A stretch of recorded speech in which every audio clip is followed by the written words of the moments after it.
साथियों, सपना चौधरी एक कलाकार, एक डांसर, एक परफॉर्मर, इन दोनों चर्चा में है अपने विवाह को लेकर के, उसमें आ रही परेशानियों को लेकर के। और दिल्ली स्थित एक लोअर कोर्ट ने उनके पति को कुछ हिदायतें दी है कि वो उनके जीवन में अब इंटरफेरेंस फिलहाल कुछ समय के लिए नहीं करे, आगे जो होगा देखा जाएगा। और घरेलू हिंसा अधिनियम 2005 के तहत उनको निषेध किया गया है, हिदायतें दी गई है। साथियों, आज इस खास एपिसोड में हम सपना चौधरी जी की जो जन्म पत्रिका है उसका विश्लेषण करेंगे और उसके विश्लेषण से ये जानेंगे कि क्या इनको कभी जीवन में एक स्थायी, एक सदैव रहने वाला जीवन साथी मिलेगा या नहीं मिलेगा। एक एक ग्रह का हम यहां पर विश्लेषण करने जा रहे हैं और जीवन में इनके जो चीजें हुई वो क्यों हुई और आगे की क्या परिस्थितियां हैं, इसको एस्ट्रोलॉजिकल पॉइंट ऑफ व्यू से यहां पर हम देखने जा रहे हैं। तो साथियों, इंटरनेट के माध्यम से ही इनकी जो जन्म पत्रिका की डिटेल है वो हमें प्राप्त हुई है। वो है 25 सितंबर 1990 और रोहतक हरियाणा में इनका जो जन्म है वो हुआ है। मिथुन लग्न की इनकी जन्म पत्रिका है। मंगल देव यहाँ पर 12th हाउस में अति मारक होकर के विराजमान है। गुरुदेव उच्च राशि के द्वितीय भाव में है।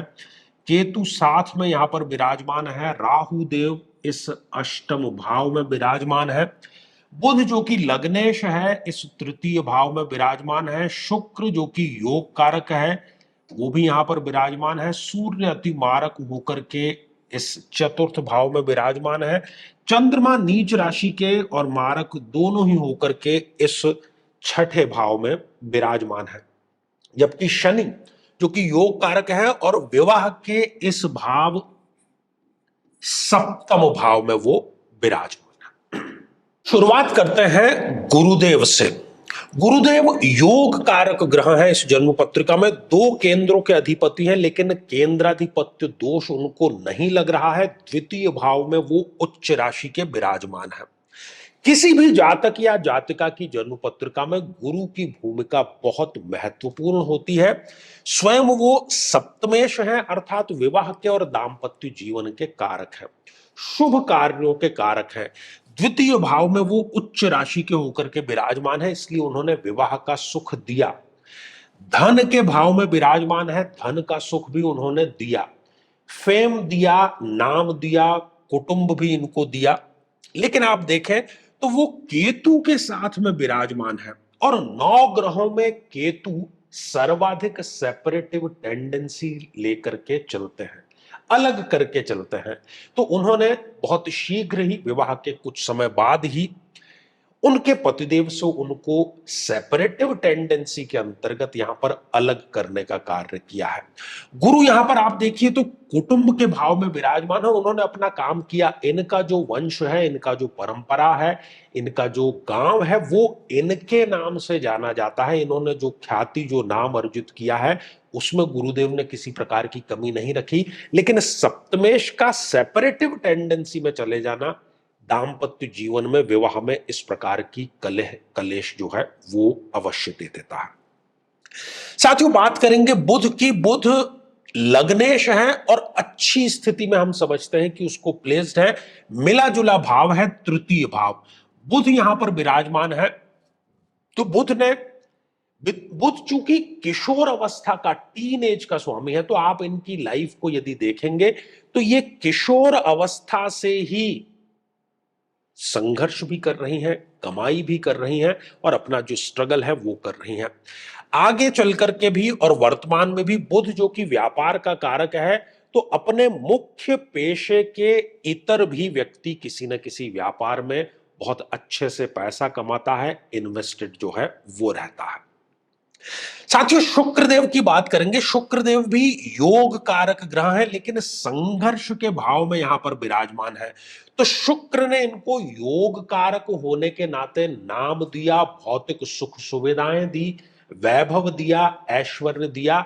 लेकिन संघर्ष के भाव में होने के कारण, तृतीय भाव में होने के कारण, ये सारे भौतिक साजो सामान भी उनको मन की शांति प्रदान नहीं कर पाएंगे। ठीक है, चीजें अर्जित कर ली है, लेकिन जो जीवन जीने की तरीका है वो उनको उनका 100% उपभोग नहीं करने देता है। साथियों, बात करेंगे सूर्य देव की, जो कि एक अति मारक ग्रह है। मारक होने के नाते उन्होंने क्या कार्य किया? सूर्य पिता का प्रतिनिधित्व करता है, तो पिता की जो जिम्मेदारियां होनी चाहिए अपने बच्चों के प्रति, वो इनको प्राप्त होने से वंचित रह गई।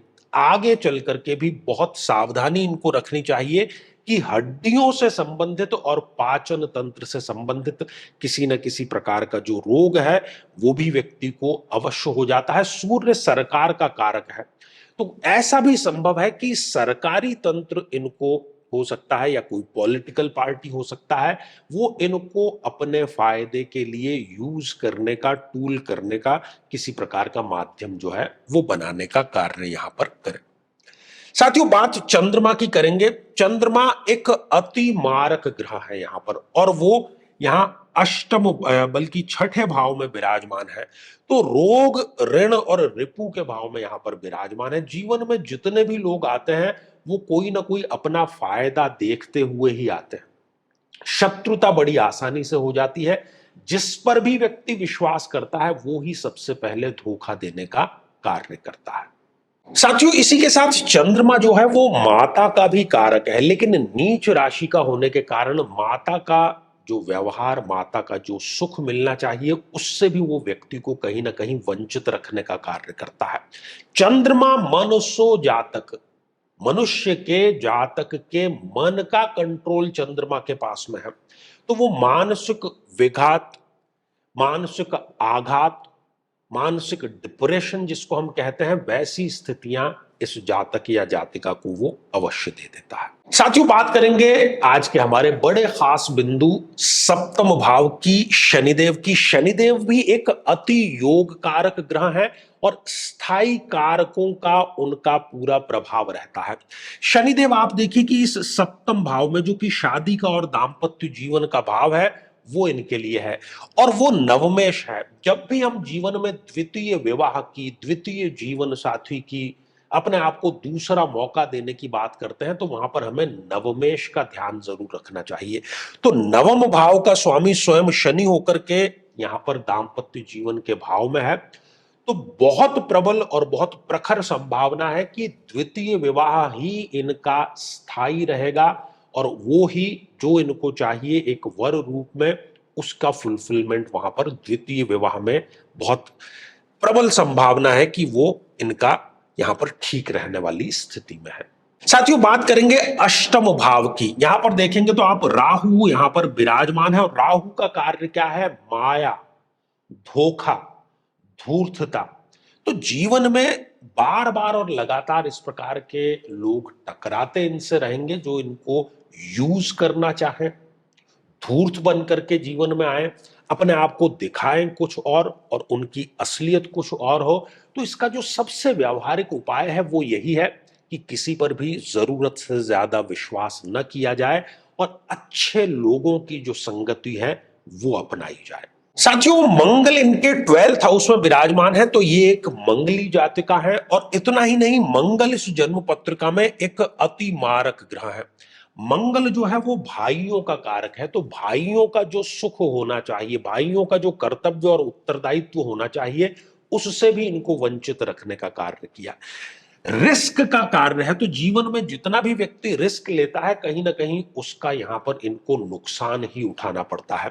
किसी प्रकार के भी भूमि में या रियल एस्टेट में कोई बड़ा इन्वेस्टमेंट जो है वो धोखे के रूप में यहां पर सामने स्पष्ट रूप से आता है। ये व्यक्ति को अत्यधिक क्रोधी और चिड़चिड़ा बनाता है। अपने क्रोध पर व्यक्ति का बिल्कुल भी प्रभाव नहीं रहता, तो स्वयं ही अपने क्रोध के चलते, अपनी वाणी के चलते अपना जो बनता काम है वो बिगाड़ने का ये कार्य जो है वो अवश्य कर देता है।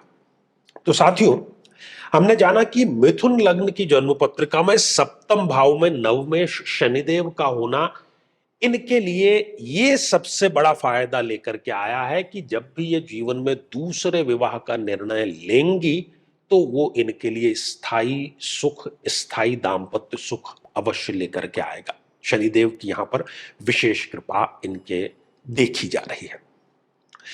तो साथियों, यदि आप भी चाहते हैं कि आपकी कुंडली का सूक्ष्म और वैज्ञानिक विश्लेषण हो, तो आगामी समय में मैं स्वयं इन शहरों में उपस्थित रहूंगा। आप समय लेकर के मिल सकते हैं, या फिर टेलीफोनिक या वीडियो कॉल के माध्यम से भी आप जुड़ सकते हैं।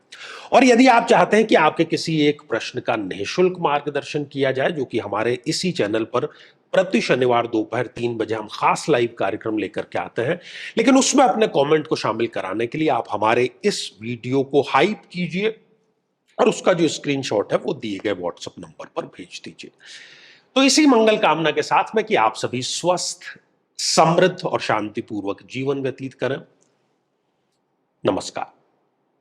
साथियों, कई वर्षों के जन्म पत्र का अध्ययन और लाखों कुंडलियों के अध्ययन के बाद हम ये कह सकते हैं कि यदि किसी की जन्म पत्रिका में चंद्रमा पीड़ित है, तो उसको इस ग्रह की महादशा में इन 9 लक्षणों का, इन 9 कष्टों का, पीड़ाओं का अवश्य सामना करना पड़ता है। माता को कष्ट या माता से कष्ट, किसी न किसी प्रकार का गुप्त रोग, श्वास रोग, मानसिक रोग, तनाव या डिप्रेशन, अनिर्णय की स्थिति, ओवर थिंकिंग, स्त्रियों को स्त्रीजन्य रोग होना, या ऐसी स्थितियां जिसमें कि व्यक्ति एक अज्ञात भय से पीड़ित रहता है।